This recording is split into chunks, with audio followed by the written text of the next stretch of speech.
For today's video, ayan, ang aking Junaki sa pabili ng karne ng baboy. At kanya daw pong ipiprito. Ang gagawin mo dito? Ha? Sweet and sour. Sweet and sour daw po. Yan kasi ipiprito mo. Imamarinate muna niya tapos saka ipiprito.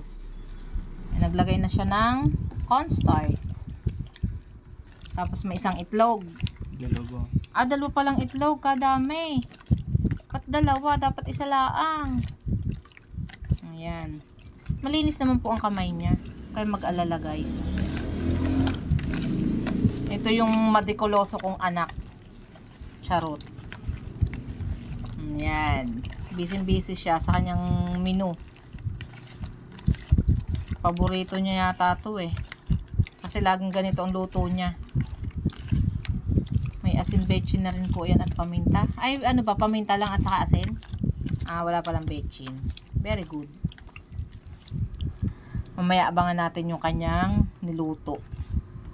So, ayan na muna ang aking latest sa kanyang menu for today. Guys, ang naluto na fried na ng aking Junakis.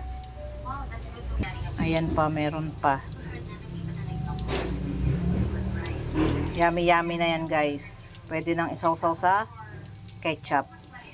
At yan nga po, isinigang ko na si Kawalay at ako naman huy magagawa ng sauce ng kanyang nilutong fried pork. At naglagay na nga po ako diyan ng mantika. Yung pong pinagpritusan din po ng kanyang piniritong baboy ang aking pong pagigisahan. At ngayon nga po inilagay ko na ang sibuyas at bawang. At nung maluto nga po ang sibuyas at bawang, inilagay ko naman po itong sili na lara. Tapos yan, naglagay po ako ng konting tubig para mayroon po tayong konting sabaw dito sa gagawin natin sauce. At ngayon nga, pinaglagay na rin po ako diyan ng isang kutsaritang paminta, bechin, at syempre hindi natin pwedeng mawala ang suka dahil yan po ang isa sa magiging pampasarap din po. Bali, konti lang naman po ang nilagay ko. Tapos yan, ako nga po naglagay din ng konting ketchup para naman po pumula at saka syempre ang asukal dahil ito nga pong ating sauce na gagawin ay sweet and sour. Tapos nagbudbud din po ako ng konting asin. At ngayon nga po nakumpleto na yung aking rekado ay di iyan akin naman pong hinalo-halo at ngayon nga pong nakulo na ay akin naman hong inilagay yung aking pinatunaw na cornstarch na kaunti para naman ho ang ating sauce ay lumapot. Sabi nga po ng aking Junakis, ako daw po ang magluto ng sauce. Dahil okay na nga po yung lasa ng ating sauce, kaya pinalagay ko na po yung kanyang pinirito na baboy. At yan nga po ating imimekos-mekos lang po para naman po yung pinakalasa ng sauce natin ay talaga naman pong kumapit dito sa ating aming ingredients ang baboy. Ay mali po pala yung ating pinaka-dish. Ay ano nga ba? Basta yun na yun. Charot.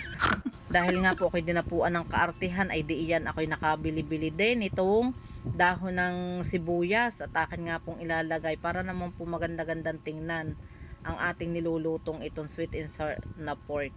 Dahil luto na naman po nga itong ating menu, kaya ayan, nag-times out ng aking kamay at hinalo-halo ko na nang maluto naman po ng kaunti yung dahon nating iyon. At yun lang for today's video. Maraming salamat po sa inyong panunood. See you next video. Yan po ang pork sweet and sour.